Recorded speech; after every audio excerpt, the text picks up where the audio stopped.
The 7 Action News investigators are back on the I-75 service drive in Hamtramck. This time we're packing heat. That's a laser speed gun called LiDAR, and Jim Walker from the National Motorist Association is the trigger man. 37. We're doing a speed study to find out with scientific evidence whether Hamtramck is indeed running an unfair speed trap. 34. Hamtramck posted the service drive at 25 miles an hour, and police are writing ticket after ticket after ticket.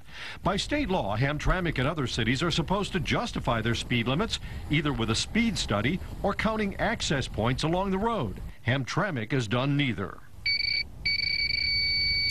33. Speed studies are quick and easy. You go out with a speed gun in good driving conditions with normal traffic flow. You clock the speed of at least 50 cars, average the speeds, and find the 85th percentile. If you clocked 100 drivers, that would be the one whose speed is down 15 from the top and 85 up from the bottom. The driver who's right at or very close to within a couple miles an hour one way or the other of the 85th is at the low point on a curve of risk versus speed. And that's where state law says the speed limit should be set, rounded to the nearest 5-mile-per-hour increment. But Hamtramck and nearly every other city in Michigan has ignored the laws because there's no enforcement power. Walker says many are running speed traps, setting limits that are at least 10 miles an hour too low. So you're ticketing then right at people who are at the 85th percentile. You are literally ticketing the safest people on the road. 38. Why would they do that? Walker says it's not about safety. In fact, a speed limit that's too low can be dangerous. It's lucrative, though.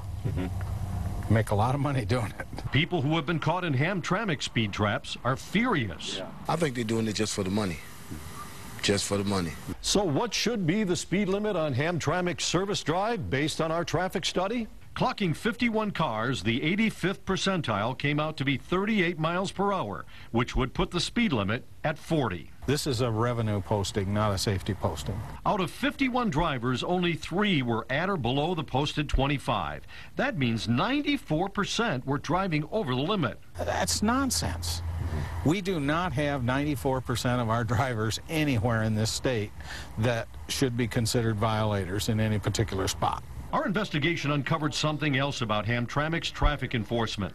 The city manager admitted he'd cut a deal with the police union, avoid layoffs by working overtime to write more tickets. I was shocked that anybody would admit that they had a deal, a sweetheart deal with the union, write more tickets and you're going to keep your jobs. Now that is outrageous. There's no reason that should go on. State Senator Rick Jones, a former county sheriff, is on a mission. He's introduced this bill that would force cities to justify their speed limits. His co-sponsor is Senator Mike Knopfs, a former state police lieutenant. We've got a sheriff and a former lieutenant in the state police teaming up to stop speed traps in Michigan. It's not right. It's abuse of the citizens. But Jones' first attempt when he was in the State House was shot down quickly, in large part by opposition from the Michigan Municipal League.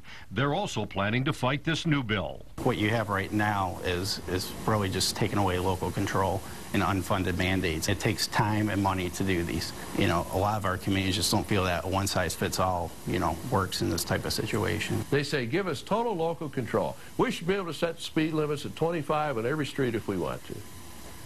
I say nonsense. Hamtramck shows no signs of backing off on its 25-mile-per-hour limit. We asked City Manager Bill Cooper for a response to our speed study. He didn't return our phone calls. Senator Jones' new bill, 795, will be taken up in a committee hearing probably in January. If you feel strongly about this issue on either side, it's time to contact your state lawmakers. Our cameras will be at the hearing, and we're also looking into speed traps in other parts of Metro Detroit that you told us about. Scott Lewis, 7 Action News.